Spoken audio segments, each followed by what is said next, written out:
Les échecs, il y en avait bien sûr, relevaient le plus souvent d'une cause extrascolaire, une dyslexie, une surdité non repérée. Cet élève de troisième, par exemple, dont les fautes ne ressemblaient à rien, altération du i ou du e en a, du u en o, et qui s'avéra ne pas entendre les fréquences aiguës. Sa mère n'avait pas pensé une seconde que le garçon pût être sourd. Quand il revenait du marché, ayant oublié une partie des commissions, quand il répondait à côté, quand il semblait ne pas avoir entendu ce qu'elle lui disait, abîmé qu'il était dans une lecture, dans un puzzle ou dans une maquette de voilier, elle mettait ses silences sur le compte d'une distraction qui l'émouvait. J'ai toujours cru que mon fils était un grand rêveur. L'imaginer sourd était au-dessus de ses forces de mère. Un audiogramme et un examen très précis de la vue devraient être obligatoires avant l'entrée de chaque enfant à l'école. Ils éviteraient les jugements erronés des professeurs, pallieraient l'aveuglement de la famille et libéreraient les élèves de douleurs mentales inexplicables. Une fois chacun sorti de son zéro, les dictées devenaient moins nombreuses et plus longues. Dictées hebdomadaires et littéraires. Dictées signées Hugo, Valéry, Proust, Tournier, Kundera. Si belles parfois que nous les apprenions par cœur, comme ce texte de Cohen, emprunté au livre de ma mère. Mais pourquoi les hommes sont-ils si méchants? Pourquoi sont-ils si vite haineux, hargneux? Pourquoi adorent-ils se venger, dire vite du mal de vous, eux qui vont bientôt mourir, les pauvres? Que cette horrible aventure des humains qui arrivent sur cette terre, rient, bougent, puis soudain ne bougent plus, ne les rende pas bons, c'est incroyable. Et pourquoi vous répondent-ils si vite d'une voix de cacatoès si vous êtes doux avec eux, ce qui leur donne à penser que vous êtes sans importance, c'est-à-dire sans danger? Ce qui fait que des tendres doivent faire semblant d'être méchants pour qu'on leur fiche la paix, ou même, ce qui est tragique, pour qu'on les aime. Et si on allait se coucher et affreusement dormir?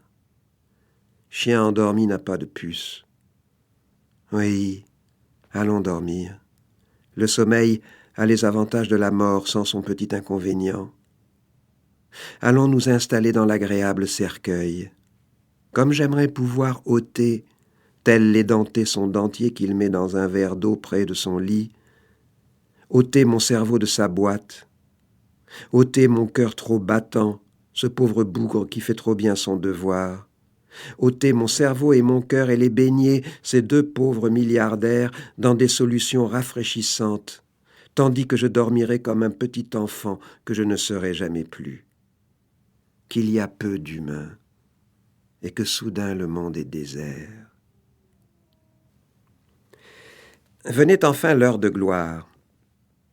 Le jour où je débarquai chez mes quatrièmes, voire mes sixièmes, avec les dissertations que mes secondes ou mes premières confiaient à leur correction.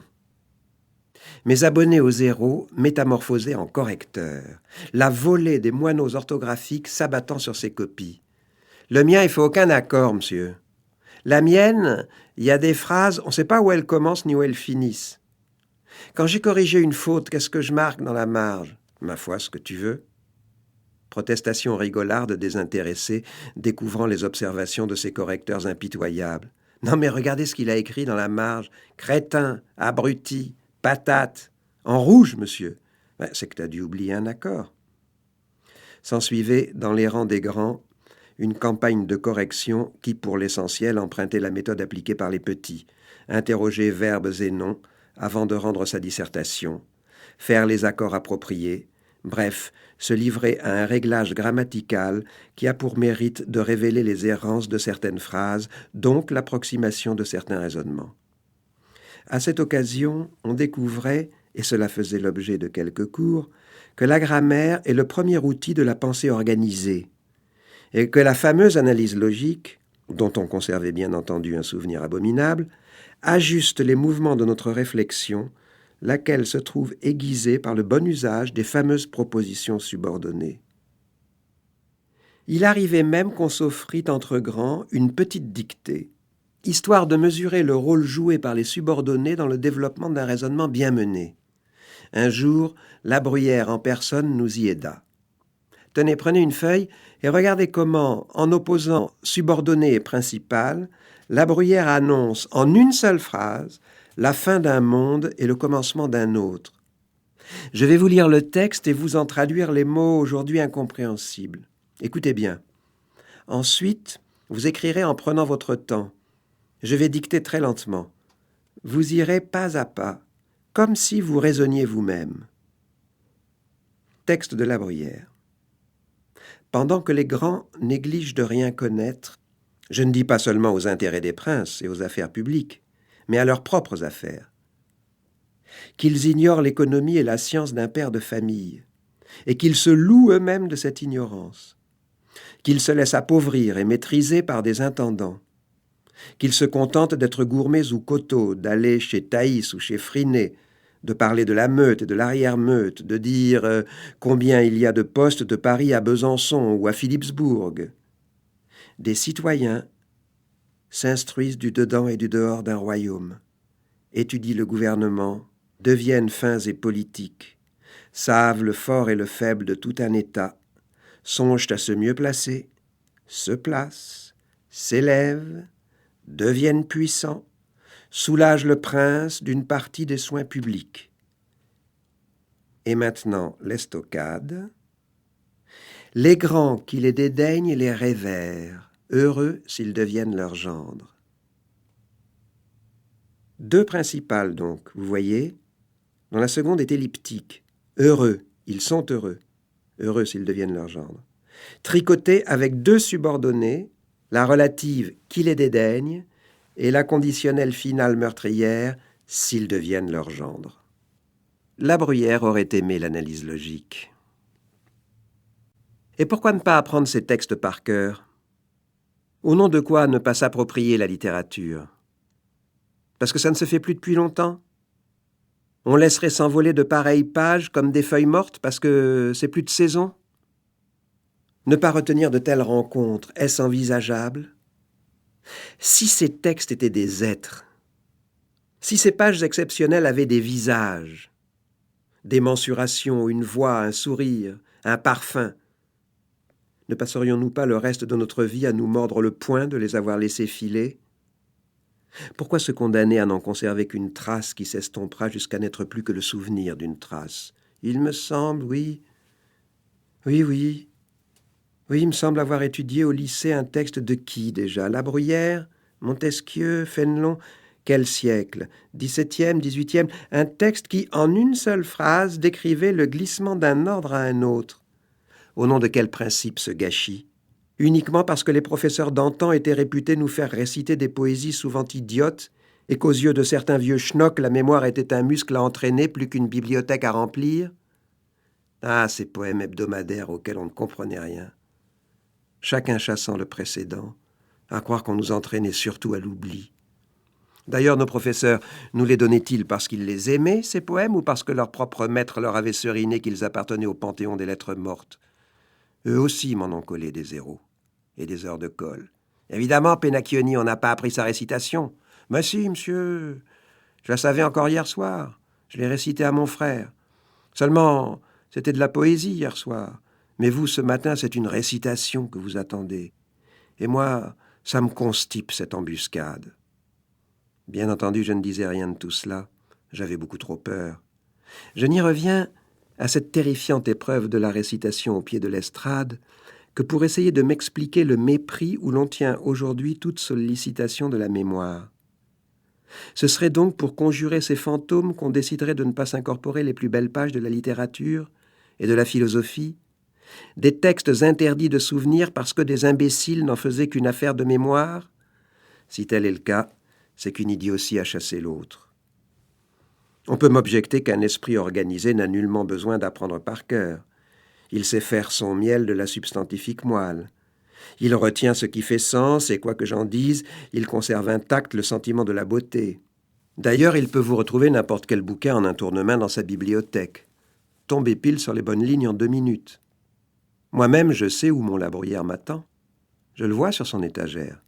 Et mon Conrad, et mon Lermontov, et mon Perros, et mon Chandler, toute ma compagnie est là, alphabétiquement dispersée dans ce paysage que je connais si bien. Sans parler du cyberespace où je peux, du bout de mon index, consulter toute la mémoire de l'humanité. Apprendre par cœur? À l'heure où la mémoire se compte en gigas? Tout cela est vrai, mais l'essentiel est ailleurs. En apprenant par cœur, je ne supplée à rien, j'ajoute à tout. Le cœur ici est celui de la langue. S'immerger dans la langue, tout est là. Boire la tasse et en redemander. En faisant apprendre tant de textes à mes élèves, de la 6e à la terminale, 1 par semaine ouvrable et chacun d'eux à réciter tous les jours de l'année, je les précipitais tout vifs dans le grand flot de la langue, celui qui remonte les siècles pour venir battre notre porte et traverser notre maison. Bien sûr qu'ils regimbaient les premières fois. Ils imaginaient l'eau trop froide, trop profonde, le courant trop fort, leur constitution trop faible, légitime, ils s'offraient des trouilles de plongeoir. « J'y arriverai jamais, j'ai pas de mémoire !» me sortir cet argument à moi, un amnésique de naissance. « C'est beaucoup trop long, monsieur, c'est trop difficile !» À moi, l'ancien crétin de service. « Et puis les vers, c'est pas comme on parle aujourd'hui. »« Ça sera noté, monsieur ?»« Et comment ?» Sans compter les protestations de la maturité bafouée. « Apprendre par cœur ? On n'est plus des bébés. Je suis pas un perroquet. » Ils jouaient leur va-tout, c'était de bonne guerre. Et puis, ils disaient ce genre de choses parce qu'ils les entendaient dire. Leurs parents eux-mêmes, parfois, des parents ô combien évolués. « Comment, monsieur Penacchioni, vous leur faites apprendre des textes par cœur ? Mais mon fils n'est plus un enfant. » Votre fils, chère madame, n'en finira jamais d'être un enfant de la langue. Et vous-même un tout petit bébé. Et moi un marmot ridicule. Et tous autant que nous sommes, menus fretins charriés par le grand fleuve jailli de la source orale des lettres. Et votre fils aimera savoir en quelle langue il nage. Ce qui le porte, le désaltère et le nourrit, et se faire lui-même porteur de cette beauté, et avec quelle fierté. Il va adorer ça, faites-lui confiance, le goût de ses mots dans sa bouche, les fusées éclairantes de ses pensées dans sa tête, et découvrir les capacités prodigieuses de sa mémoire, son infinie souplesse, cette caisse de résonance, ce volume inouï où faire chanter les plus belles phrases, sonner les idées les plus claires. Il va en raffoler de cette natation sublinguistique lorsqu'il aura découvert la grotte insatiable de sa mémoire. Il adorera plonger dans la langue, y pêcher des textes en profondeur, et tout au long de sa vie les savoir là, constitutifs de son être, pouvoir se les réciter à l'improviste, se les dire à lui-même pour la saveur des mots. Porteur d'une tradition écrite grâce à lui redevenue orale, il ira peut-être même jusqu'à les dire à quelqu'un d'autre, ces textes, pour le partage, pour les jeux de la séduction, ou pour faire le cuistre, c'est un risque à courir. Ce faisant, il renouera avec ces temps d'avant l'écriture où la survie de la pensée dépendait de notre seule voix. Si vous me parlez régression, je vous répondrai retrouvailles. Le savoir est d'abord charnel. Ce sont nos oreilles et nos yeux qui le captent, notre bouche qui le transmet. Certes, il nous vient des livres, mais les livres sortent de nous.